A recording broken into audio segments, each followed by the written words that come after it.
Quero agradecer as pessoas que se encontram nas várias localidades brasileiras, aqui dentro da sala Nelson Machado, muito obrigado, filho de Amparo, cidade no estado de São Paulo, Cridinei Gabriel, professor de História e pedagogo, Sergina Maria, psicóloga, também da ADESG, Caio Borella, professor universitário, professor Robson, muito obrigado pela presença. Como o senhor vê sobre o aspecto estratégico estas tensões na Europa e como isto afeta o Brasil?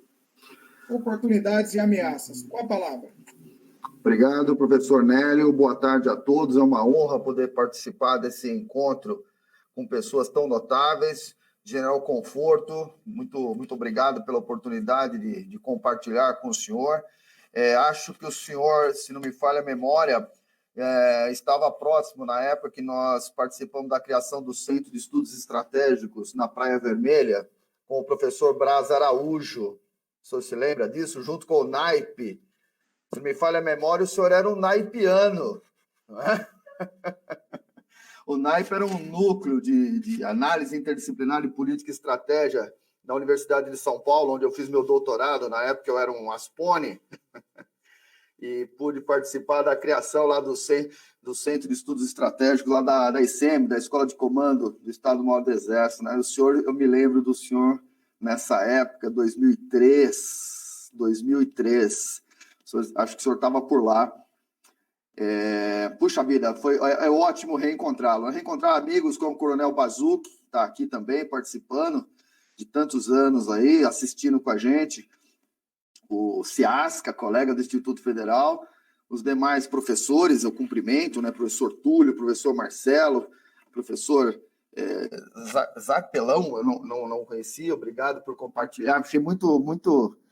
O senhor é muito enfático, assim, gostei do seu discurso, né? Certo? Os mornos são sempre ruins, né? As pessoas enfáticas eu gosto, né? E parabenizar o Nélio por ter feito esse encontro aqui. O Nélio, eu gostaria de compartilhar com os colegas. Eu preparei um material bem curto, prometo que não serei longo. Se você me permitir, eu gostaria de tentar compartilhar uma tela aqui. Que a Europa, todas essas tensões que o professor Zarpelão falou, o general falou, ela realmente é muito boa. A geopolítica, em geral, ela é complexa por sua natureza, né? Vivemos nesse ambiente caótico dos países, das suas ações, onde os países mais nacionalistas, como diz bem o professor Zarpelão, optam por aceitar acordos internacionais e coisas do tipo, e aí você tem esse ambiente caótico. E aí, sempre pensando em questões de sistematizar as coisas complexas, né? Essa mania de professor de tentar ordenar coisas complexas para facilitar. E aí eu preparei um rascunho que eu gostaria de compartilhar com vocês. Uma janela, vamos ver se eu... perfeito. Vamos ver se vocês conseguem ver aqui.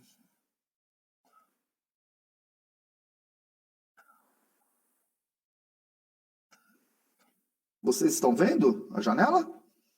Estamos, Robson. Excelente, porque para mim não aparece, mas se vocês estão vendo, ótimo. Se você puder me dar um ok que o slide está virando, Nélio, eu agradeço. São poucos slides, né? Robson, é só você projetar o slide e dar um Alt Tab no seu teclado que você muda de tela e acompanha. Então vamos lá. Alt Tab. Aí, de tela. Ok. É isso? Não. Tudo bem, Nélio, vamos em frente aí, tá certo? Isso que importa. Vocês estão me vendo e vocês estão vendo o slide, isso que interessa.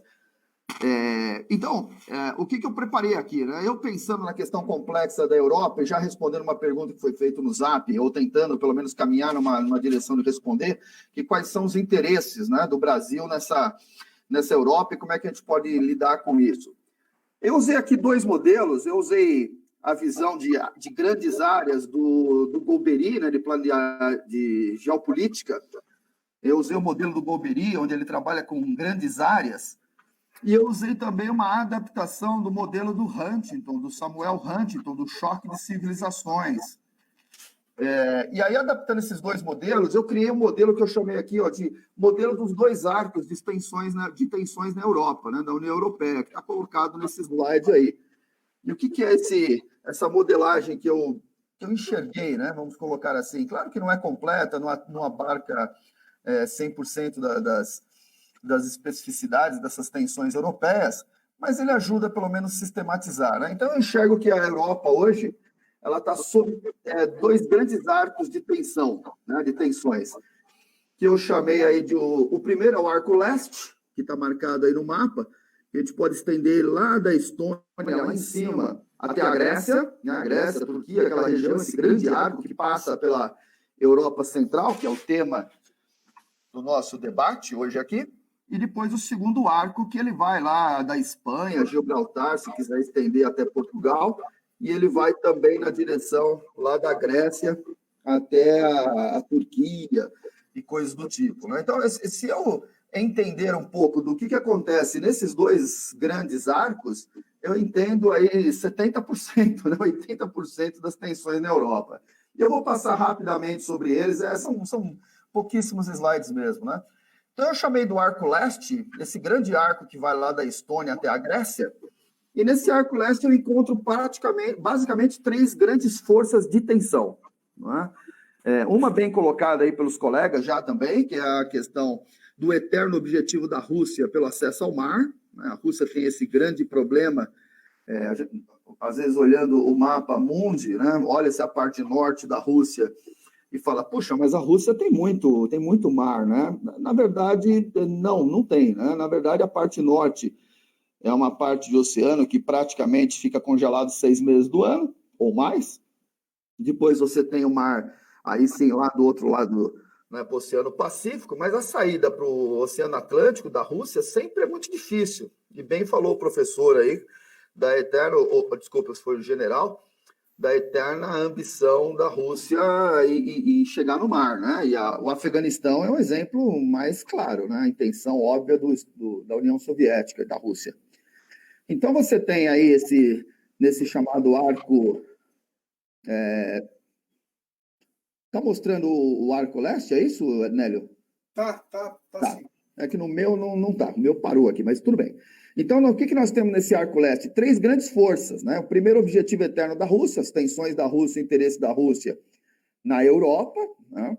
Depois, as tensões regionais, étnicas, religiosas, históricas, culturais, e aí você tem todas as tensões da antiga Iugoslávia, você tem as tensões dos ortodoxos, da Sérvia, você tem os croatas, você tem os muçulmanos, todas essas tensões étnicas dessa região e conflitos históricos que deram a Guerra do Kosovo, não é? Então, aquela ainda é uma região tensa, a Primeira Guerra Mundial começa lá, né? Começa no atentado lá na Sérvia.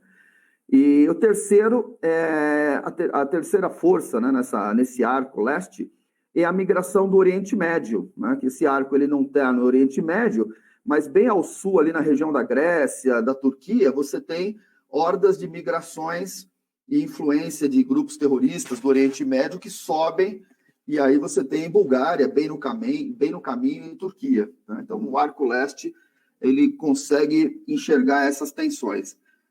Aí eu coloquei um slide. Mudou o slide, né? Está aparecendo a Rússia aí? Né? Mudou. Ótimo. Então, aí está uma representação, né, dessa intenção da Rússia. E notem, quando eu falo um desenho como esse, eu não estou tendo uma posição política, certo, senhores? Eu estou mostrando apenas interesses dos países. Todos os países têm seus interesses, todos os governos são eleitos para defenderem os interesses do seu país. E quando a gente diz que a Rússia tem esse interesse de chegar ao mar e essa pressão em direção à Europa, são interesses sob a ótica russa, legítimos, né? Ela quer se expandir, ela quer ir para o mar, ela quer fazer negócio, ela quer ter influência. Todos os países fazem isso, né? O colega que fez a pergunta aí no chat perguntou se a União Europeia não seria um projeto da Alemanha de criar uma Europa sua, né? Bom, a Alemanha ela é o país mais rico, mais poderoso, né? Contrabalanceando aí com a França, da União Europeia. Então, é de se esperar que a influência da Alemanha na União Europeia é muito grande, né?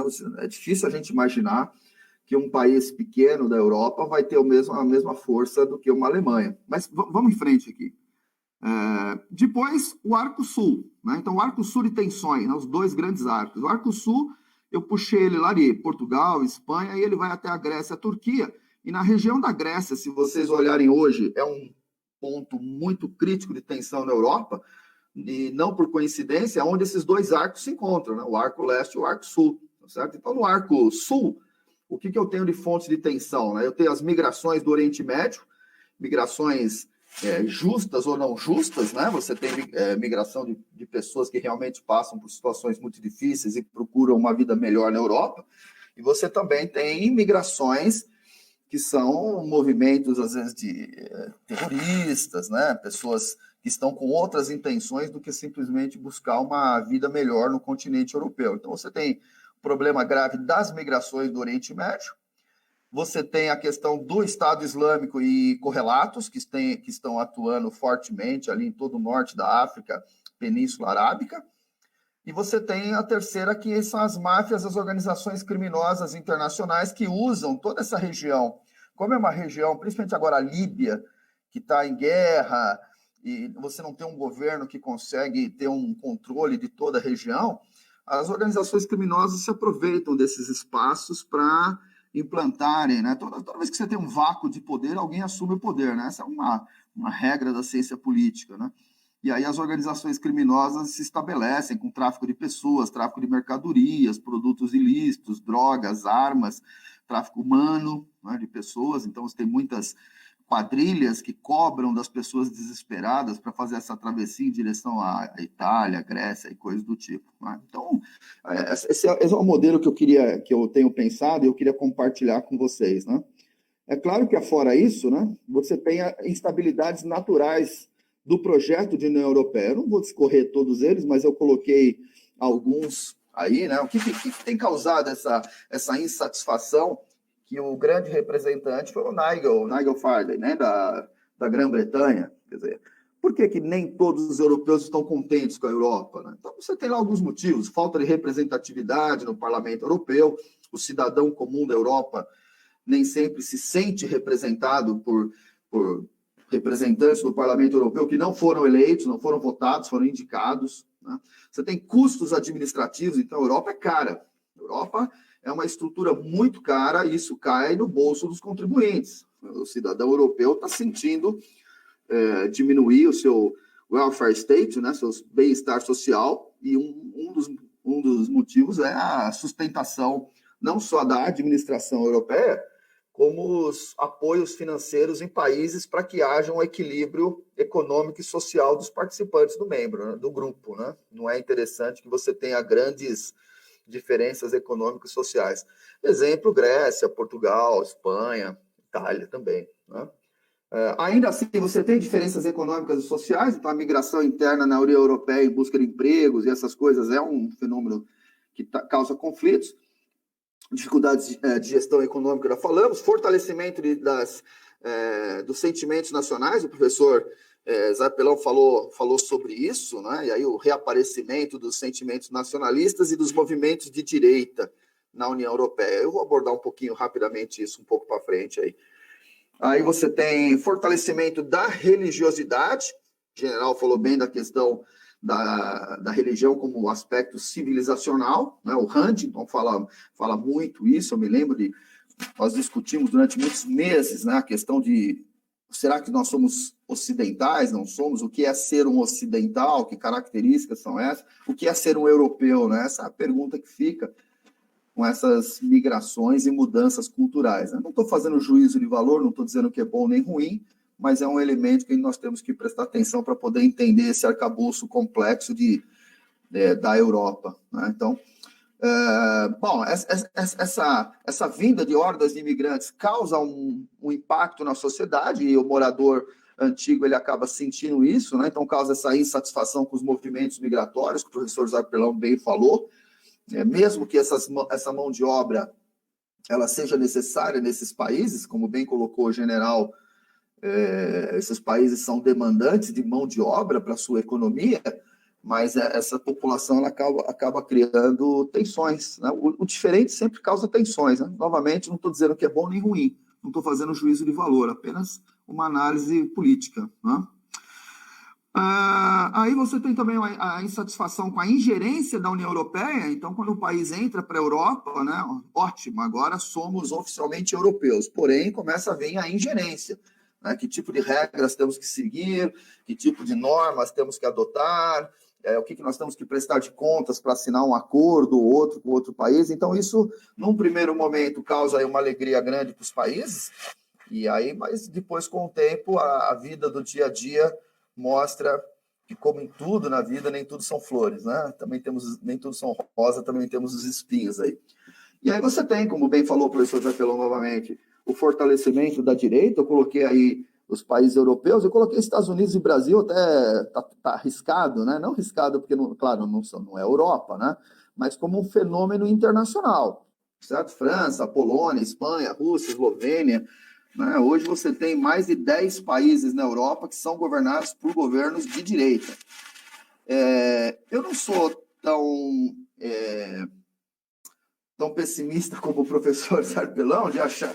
É claro que os movimentos de direita têm extremos, né? Você vê os extremos na Europa, movimentos neonazistas e coisas do tipo. Mas os movimentos de esquerda também têm extremos, né? Também tem grupos extremados. Eu acho que se nós pudermos criar mecanismos para que essas discussões se dêem num ambiente democrático e saudável, e limitar a força de grupos extremados, tanto à direita quanto à esquerda, é possível, né? A convivência, e é possível você ter alternância de modelos. Né? Então, sim, existem grupos de extrema-direita na Europa? Sim. Existem no Brasil? Sim, também. Mas são pequenos e são pouco representativos, pelo menos essa é a minha impressão. E nós temos que lutar para que continuem assim, não é? Assim como você tem o de esquerda. Então, você tem grupos de extrema esquerda na Europa? Temos, e temos grupos de extrema esquerda no Brasil, e agora estamos vendo que até nos Estados Unidos, né? Mas temos que lutar para que esses grupos sejam menos representativos na sociedade e que a democracia, o livre debate de ideias seja livre e mais razoável, né? Então, bom, e aí você tem, aí eu coloquei lá o último, né? O medo da Rússia. Medo da Rússia dentro do aspecto não de invasão especificamente, se bem que isso já tenha ocorrido, mas o medo econômico e o medo dessa Rússia imperial, né? O grande império russo, né, do atual imperador Putin primeiro, desculpem, primeiro-ministro Putin, desculpe, foi um ato falho meu. E você tem também o medo da China, né? Então tem um outro elemento novo, forte, chegando, que é a questão da China. Certo? Então essas são todas as instabilidades, mais aqueles dois arcos que eu coloquei lá. E aí eu coloquei dois exemplos aqui de tensões internas. Você tem o caso clássico, é a Bélgica, né, que até hoje quase que não existe Bélgica, né? As pessoas não se sentem belgas, se sentem flamands ou se sentem valônios, né? A Bélgica é um país que foi criado artificialmente, né? Então, e está com uma migração muçulmana muito grande. Então, a proporção da população bélgica muçulmana crescendo a ritmos muito rápidos. Eu já li análises indicando que talvez a Bélgica seja o primeiro país muçulmano da Europa, dentro de não muito tempo, 6, 7 anos, já pode ter maioria no parlamento e começar a votar legislação muçulmana, né? A Sharia influenciando a legislação belga. Aí você tem lá o caso dos países da antiga Iugoslávia, tá certo? Já comentamos sobre isso, e você vê a coxa de retalhos de culturas entre montenegrinos, Albânia, Sérvia, né, e croatas, Eslovênia, e todos esses povos que têm séculos, não são anos, né, são séculos de tensão e dificuldade de convivência. É um problema a ser resolvido. E aí, respondendo a pergunta do colega, né, eu coloquei algumas coisas aqui, oportunidades para o Brasil. Né? Eu coloquei, bom, já que temos todas essas crises aí, os arcos das crises, o arco leste, o arco sul e mais as crises internas, as tensões internas, vamos usar crise e tensões. Aí, usando aquela frase bem famosa, que toda crise é uma oportunidade, aí eu coloquei, né, como é que o Brasil, já que o tema do nosso debate são como é que o Brasil lida com isso? E eu tento encarar isso como uma oportunidades, né? Professor, o senhor está dizendo, então, que as crises, as tensões são boas? Não, eu estou dizendo que elas existem. E nós, como país, temos que procurar a melhor forma de lidar com isso. Nós não somos causadores disso, elas estão lá. Não é? E aí eu coloquei alguns pontos aqui, já estou terminando minha apresentação, né? Primeiro, toda crise é uma oportunidade. Então começa, né? Bom, se a Europa, a Europa Central, toda a Europa, está em crise, ela está com medo da Rússia, com medo da China, o Brasil ele pode ser um porto seguro, né? Nós somos uma nação historicamente amiga, nós já fomos sede de Império Europeu, quando o Dom João vem para cá, a gente passa a ser sede da coroa. Então, o Brasil já foi sede do Império de Portugal, que é o Império Europeu, por nascença. Então, nós temos cultura, língua, religião, hábitos e costumes muito próximos. Então, nós podemos ser esse porto seguro para empresas, para universidades, as parcerias, militarismo, troca de tecnologia, né? Nós temos essa proximidade com os países e nós podemos aproveitar que se esses países estão descontentes, estão se sentindo inseguros, o Brasil pode ser a mão amiga, né? Para usar o termo das armas aí, né? Braço forte, mão amiga. O Brasil pode ser essa mão amiga de países que se sintam ameaçados na Europa, né? Nós estamos aqui e vamos trabalhar juntos. Então, é uma oportunidade para nós, né? Podemos agir como mediador e intermediador. Então, o Brasil, historicamente, é um país pacífico. Nós temos a nossa diplomacia e política externa, um bastião, que é a não ingerência, né? Então, nós temos, eu acho que mais, até nós deveríamos trazer para nós essa honra, dizer, não, nós somos um país pacífico, as nossas relações internacionais já demonstraram isso ao longo de décadas, então nós temos essa autonomia para poder sermos grandes mediadores e intermediadores de tensões no mundo. É possível, né? Porto seguro para negócio e parcerias, já falei, parceria na área de segurança internacional, então, novamente, né, se eles estão com medo, existem tensões, nós podemos ser o grande parceiro. E eu tenho percebido ações nessa direção, né? A Europa tem se aproximado do Brasil, e então nós estamos caminhando, parece que nessa direção, né? Somos defensores da política de livre mercado, pelo menos o atual governo. Novamente, não estou fazendo apologia a governos, nem a pessoas, né? Mas se faz parte da bandeira do governo atual o livre mercado, a defesa da democracia, esses são valores que são caros à União Europeia. Então, nós somos parceiros nisso, né? A ideia, respondendo ainda mais a pergunta do colega que fez aí no chat, eu não estou conseguindo ver o chat aqui agora, eu estou olhando só os meus slides, eu não estou conseguindo ver a sala no meu computador. Mas deixar de ver as diferenças e ver as similaridades, né? O que nós temos em comum. Ah, mas eles estão lá na Europa, nós estamos aqui na América do Sul. Ok, vamos esquecer isso. O que nós temos de próximo, de proximidade? Temos origem étnica, temos origem cultural, temos origem linguística, comungamos do mesmo arcabouço jurídico, né? Então, temos uma série de similaridades que nos faz ser nação amiga, parceira, né? Somos naturalmente amigos, tá aí, somos ex-colônia, né, ex-sede de Império Europeu, e temos essa proximidade. E aí eu coloquei, é o meu último slide, né, só para complementar, o que nós temos aí nessas questões de tensão da Europa, de ameaças para o Brasil, né? Nós temos visto um risco que nós estamos correndo, aí uma questão realmente política, né, do atual governo e das oposições articuladas dentro do nosso país e fora também, de nós sermos vistos meio como uma nação pária, né? Dos países começarem a se isolar, e não, como nós temos visto algumas ações por aí, não queremos fazer negócio com o Brasil, porque vocês não cuidam do meio ambiente, ou vocês fomentam a ditadura, ou a extrema-direita, né? Então, realmente, o governo precisa tomar cuidado, porque mulher de César não basta ser honesta, precisa parecer honesta, né? Então, não basta nós sermos democráticos, temos que parecer e demonstrar que isso realmente é uma ação nossa, né? Então, questão do meio ambiente, direitos humanos e tudo mais, né? Condenação de violência, tortura e coisas do tipo, né? Então, riscos, né? Podemos ser vistos como uma nação insegura e incerta se as tensões internas do nosso país se acumularem, que é o que está acontecendo, por exemplo, nos Estados Unidos, né? O grau de incerteza dos Estados Unidos ele cresceu um pontinho aí por causa dos movimentos do Black Lives Matter e coisas parecidas, né? Novamente, não estou fazendo análise de valor, não estou dizendo quem está certo e quem está errado, estou fazendo apenas análise política, tá certo? É óbvio, notório que isso tem causado uma instabilidade no país. E as notícias que eu tenho recebido dos Estados Unidos são que os movimentos e a violência têm sido muito maior do que tem mostrado na televisão, né? Muito maior em vários estados americanos, né? E aí podemos ser vistos como não protetor do meio ambiente de minorias, né? Já falei sobre isso, e ser visto aí como um país de extrema direita, né? Então, isso não pode deixar de acontecer, tá certo?